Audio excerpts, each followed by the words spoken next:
A few things to look at this Wednesday. Firstly, the Canadian Blonde beer kit that I added my hops to. We can see that's pouring into the glass there, and if we hold that up, still cloudy, so we'll leave that a little longer. Next, the hops. Let's have a look. Marvellous. And next, cider. I'm making a cider again. Previously I've experimented with cider kits, adding apple juice instead of adding sugar, and oaking it as well, which gave a very nice result. I've also experimented by adding a smoked tea, Lapsang Souchong, with mixed results, but I'll come back to that at a later date. This time I'm going to try adding to a cider kit, again adding apple juice instead of adding brewing sugar or household sugar, to add the bulk of the fermentable sugar as well as the cider kit. But this time I thought it'd be nice to add some coriander and sweet orange peel, give it a touch of the Belgian to it, because you can add orange peel and coriander seed to wit beer, goes very nicely. The coriander seed actually imparts an orange flavour, and I think that will go very nicely with this cider. So what I have done, similar to what I would have done if I was brewing a beer with the coriander and the orange peel, instead of putting it in dry into the fermenter, which might have worked, I might try that on a later date, this time I've boiled it for about 10 minutes. So I boiled it in a small amount of water. I didn't really want to boil the apple juice or the cider kit concentrate, because I wasn't quite sure what effect that would have, particularly with apples having pectin in them, whether it would have started some sort of serious cloudiness issue, I don't know. So what I did, I boiled 2 litres of water. I added the coriander seed, which I crushed first in a pestle and mortar. If you're never sure which is which, the mortar is the bowl. If you think about a mortarboard hat that academics wear on graduation day, and turn that upside down, there's a bowl to it. That could be a nice way of remembering that's the mortar.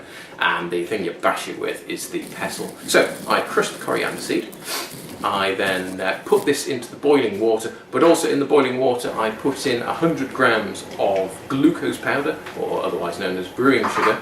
I wasn't quite sure what effect it would have just boiling it in plain water. I know if you boil hops in plain water, sometimes it can impart an excess bitterness. Maybe that wouldn't happen with the coriander and orange peel, but I just thought I may as well replicate what I do if I'm making a wit beer. So I just put a small amount of sugar into that liquid, and put the crushed coriander seed in, put the dried sweet orange peel in, boiled it for 10 minutes, then sieved it into my sanitised fermenter. Then I put my Magnum apple cider kit into it. I put 5 1.25 litre Capella Cloudy apple juice bottles into it. And I can do a conversion for what that is. Let's have a check now. So it's 6.25 litres from those 5 bottles of apple juice, which is equivalent to, so that's the literage, US gallons, it's equivalent to 1.65 US gallons, imperial gallons 1.37 gallons. If you really want to do it in US fluid ounces, it's 211 fluid ounces. And I can't see why anybody would want to do it in cups, but what the hell, it's 25 cups of apple juice. Now the apple juice I poured through the spent orange peel and coriander seed that was in the sieve, just to extract the rest of the flavour that might have been left in there. Then I added 10 litres of cold water, poured most of that again through, no I didn't, I poured the first litre through the coriander orange peel just to wash out any orange juice that was caught up in there. Make sure we get the most of our fermentable sugars in the fermenter. So the other 9 litres of water went in, and a conversion for the 10 litres of water, that equates to 2.64 US gallons and approximately 2.2 imperial gallons. And in fluid ounces, that's 338 fluid ounces. And again, if you want to do it in cups, that's 40 cups. And whilst we're doing conversions, For the dried orange peel and coriander, that was 25 grams, which equates to, let's have a look, 0.88 ounces, which is an unusual way of expressing it. Normally, if I've ever used ounces, I use a fraction approach. So 3/4 of an ounce would be 0.75.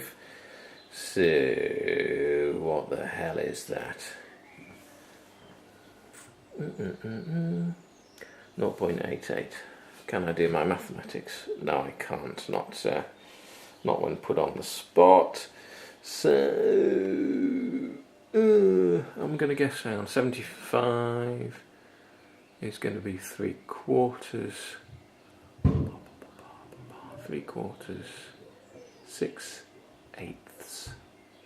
What do you reckon? 7/8 would be the same? Let's have a look. 7/8. Ba-de-ba-ba. Yeah, there we go. 7/8 of an ounce. Yeah, don't know if that's any use to it at all.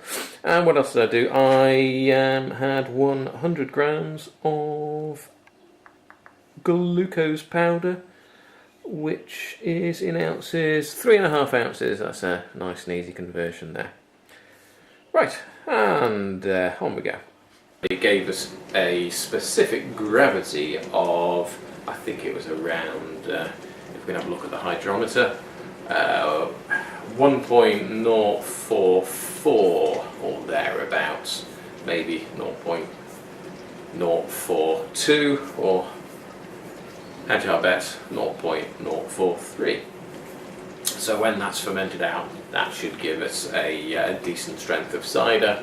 When I can get around to do the calculations, what I'll do is I'll measure the specific gravity right at the end, the final gravity, and then I can use that original gravity reading and the final gravity reading to calculate what our alcohol by volume is likely to be. So what have I done so far? I've added the water now. Next thing to do is aerate that liquid, just give the yeast a nice start, so I normally do that with a sanitised whisk.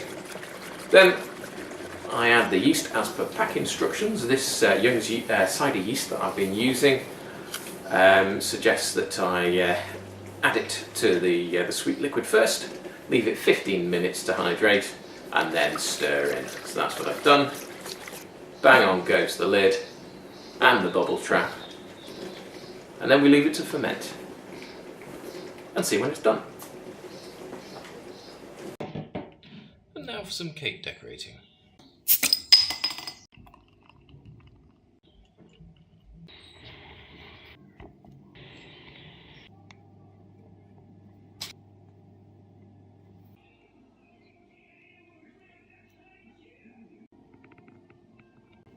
Yeah, I think the mother-in-law's gonna like her birthday cake.